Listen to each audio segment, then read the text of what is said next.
the fifth house, the house of creativity and sex.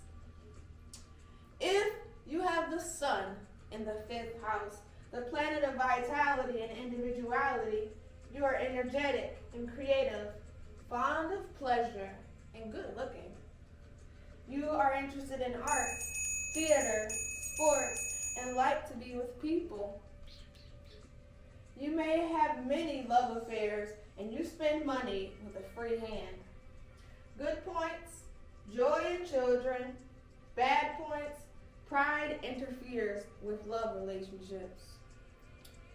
If you have the moon in the fifth house, the planet of emotions and instincts, you are impulsive about love and tend to follow your heart rather than your head. You seek out pleasure in life. One of your love affairs is likely to become public knowledge. You may have a child who becomes famous. Good points, romantic and creative imagination. Bad points, overprotective and possessive of lovers and or children. If you have Mercury in the fifth house, the planet of the mind, you like change and new people and probably have a number of love affairs. A lover must keep you intellectually interested or you become bored. You have a dramatic way of expressing yourself and may possess artistic talent. Good point, flair for communicating with the public. Bad point, overcritical with lovers. Venus in the fifth house, the planet of love and pleasure. You like social life and being in the spotlight. You attract romance and usually have many lovers. You take pleasure in creative work and are affectionate with children. Good point.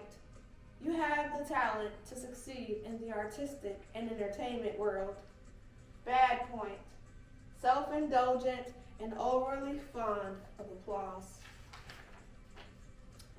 If you have Mars in the fifth house, the planet of energy and assertiveness, you are rash and impulsive in love affairs and sometimes too impatient in lovemaking.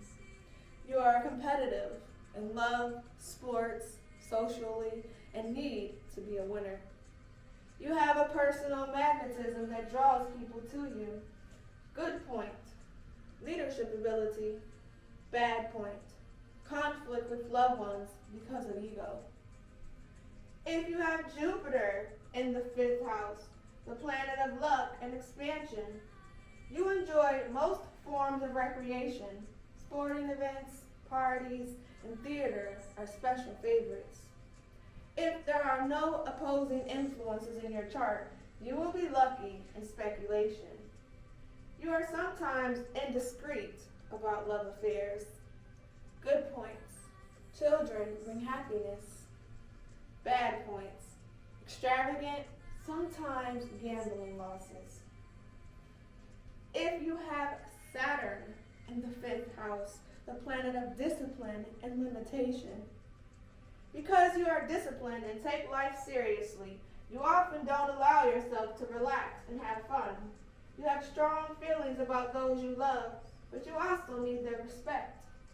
You may be stern with children. Your periods of unhappiness have taught you a lesson in life. Good points. Conscious of duty and responsibility to loved ones. Bad points. Fear of giving too much of yourself in love. If you have Uranus in the fifth house, the planet of change and originality, you are prone to sudden infatuations that also end abruptly. You may be engaged to marry and then break the engagement. You like novelty and experimentation in sex. Good point. Innovative and inventive in creative expression. Bad point. May be estranged from children. If you have Neptune in the fifth house, the planet of spirituality and illusion, you love pleasure and luxury, sometimes too much. You are very drawn to the theater or cinema. You bring a fantasy quality to lovemaking. You may be involved in one or more illicit love affairs, which may cause sorrow. Good point, artistic talent, especially as an actress or actor. Bad point, vulnerable to loss through gambling or fraud. And finally, if you have Pluto in the 5th house, the planet of transformation, you are impetuous and passionate and will follow your desires where they lead you. You exaggerate the importance of your love affairs until you become intensely involved. You have a strong artistic bend. Good point. You feel responsibility to loved ones. Bad point. You harbor resentment against a past love.